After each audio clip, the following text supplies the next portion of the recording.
bonito y bendecido día. Dios me los bendiga, mis hermanos. Qué bueno una vez más por el privilegio. Gracias, bendito sea Dios por la oportunidad que se nos da de poder compartir este mensaje.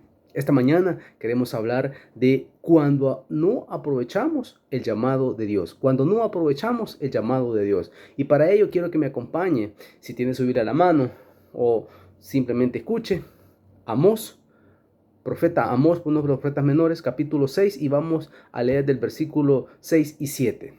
Yo lo tengo en la pantalla y voy a leerlo en el nombre del Padre, del Hijo y su Santo Espíritu. Dice la palabra: yo también os di limpieza de dientes en todas vuestras ciudades, y falta de pan en todos vuestros pueblos, mas no os tornasteis a mí, dice Jehová. Versículo 7. Y también yo os detuve la lluvia 3 meses antes de la siega, e hice llover sobre una ciudad, y sobre otra ciudad no hice llover. Sobre una parte llovió, la parte sobre la cual no llovió, secóse. Amén. Padre, gracias por tu palabra, gracias por un día más de vida, gracias porque nuevas son cada mañana tus misericordias. Encomendamos, Padre bendito, este tiempo, Dios mío, que sea de bendición, primeramente hablando el corazón de cada uno de nosotros, Padre. Glorifícate, Padre bendito, en el nombre de Jesús. Gracias, Señor. Amén y amén. Bien, mis hermanos, ¿de qué vamos a hablar? Vamos a hablar cuando no atendemos el llamado de Dios. En esta porción de la Biblia, claramente podemos ver una escena, un cuadro, donde el pueblo de Israel es llamado en una época de los reyes, donde Dios llama a los reyes, y a pesar de las circunstancias, el llamado en diferentes situaciones de escasez, de provisión, no se atiende. El pueblo no vuelve en sí y no vuelve a Dios. Pero veamos entonces qué significa esto. Para ello he preparado 2 puntitos nada más. El primero dice: no atender el llamado en tiempos de crisis. No atender el llamado en tiempos de crisis.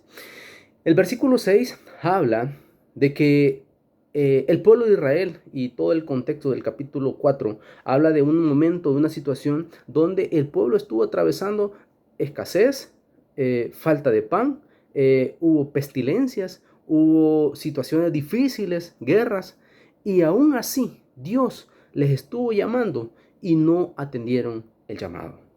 Entonces desaprovecharon esa oportunidad del llamado de Dios. Entonces no es excusa para decir que yo no escuché, yo no quise, sino porque Dios todo el tiempo te estuvo llamando. Básicamente, muchas veces nosotros podemos llegar a situaciones en las cuales Dios, como decimos, nos topa el cerco, nos lleva a un punto donde nos deja sin nada. Hemos pasado estos meses donde la situación ha sido bien difícil. A raíz de la pandemia hemos perdido empleo, hemos perdido familiares, nos hemos tenido que mover del lugar de habitación, nos hemos tenido que separar. Muchas familias se separaron por la cuestión de la enfermedad, otros quedaron fuera del país. Pero aún así Dios te sigue llamando.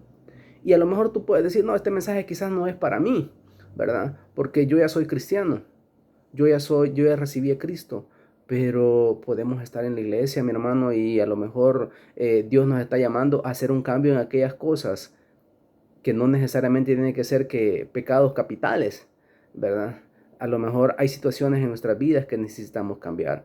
Y a eso es el llamado al que muchas veces no atendemos. Seguimos cometiendo el error. Segundo, no atender el llamado en situaciones de abundancia. Versículo número 7 dice: y también yo os detuve la lluvia 3 meses antes de la siega, e hice llover sobre una ciudad, y sobre otra ciudad no hice llover. Curiosamente, dentro de este escenario del que habla la Biblia, un grupo del pueblo de Israel sí estaba en una situación bien difícil, pero había otro grupo que sí tenía abundancia. Y pese a tener la abundancia, no se volvían a Dios. El pecado es lo que nos separa de Dios. Entonces, bien decía el proverbista: no me des pobreza ni riqueza. No vaya a ser que te niegue teniendo, no vaya a ser que reclame no teniendo. Entonces, pero el llamado de Dios siempre ha estado ahí, mis hermanos. Entonces, ¿cuál es la reflexión o cuál es el sentir de esta pequeña meditación? Uno, que no importa la situación, mi hermano, Dios siempre, desde el inicio, desde que Adán pecó en el huerto del Edén, Dios siempre ha estado llamando al hombre a volverse a Él, pero muchas veces no hacemos caso, muchas veces no atendemos el llamado. No sé cómo vamos a cerrar el año, pues estamos ya en la recta final, mes de diciembre, 30 días menos de 30 días para que esto termine, pero la cosa continúa. Entonces, y yo decía, bueno, hoy nos hicieron el llamado para el retorno a la iglesia y no todos pudimos decir sí. No todos pudimos decir sí, voy de regreso, voy con todo, he cambiado esto, me he comprometido con esto. El llamado, mis hermanos, es a no desperdiciar el llamado que Dios nos hace. El llamado no es Dios me llamó a servir, Dios me llamó a ser servidor. No, el llamado es de Dios a cambiar las situaciones que nos alejan, que nos separan de Él, que nos separan de la comunión con Dios. Mis hermanos, ricas y abundantes bendiciones se nos vienen si usted y yo atendemos el llamado de Dios. Cualquiera que sea la situación, Dios siempre nos ha estado llamando, ya sea por la predicación de sus siervos, ya sea por una situación que llegó a nuestra vida de escasez, de una enfermedad, de la pérdida de un ser querido. De cualquier forma, Dios siempre nos ha estado llamando. No desperdiciemos el llamado. Esa es la invitación, a que cualquier situación que llegue, Dios está en esa situación y tiene control. Mi hermano, que Dios me lo bendiga rica y abundantemente. Bendiciones, cuídense, les amamos en el nombre del Señor. Bendiciones, mis hermanos.